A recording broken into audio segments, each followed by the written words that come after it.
এখন পেটে নিঃশ্বাসের সঙ্গে শিকদারা দিকে ধ্যান দেবে। শিকদারা থেকে পুরো ব্রেথটা নিঃশ্বাসটা উপর দিকে টানবে। মনে হবে নিঃশ্বাসটা সামনে পিছন দুদিকে একটু ভরে যাচ্ছে। দেখো করো আর বলো আমাকে ওটা তোমার হচ্ছে কিনা।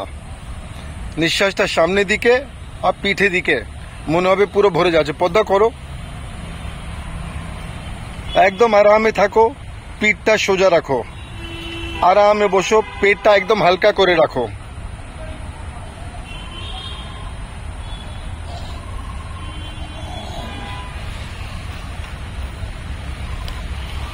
দেখো শিকদারা থেকে নিঃশ্বাস উপরে নিয়ে যাচ্ছ, ধীরে ধীরে তোমার কফটাও বের হবে।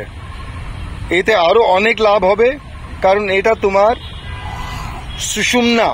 সুষুম্না দিকে চলছে নিঃশ্বাসটা। কেশব হচ্ছে, এর হচ্ছে, হ্যাঁ পূজা এর হচ্ছে।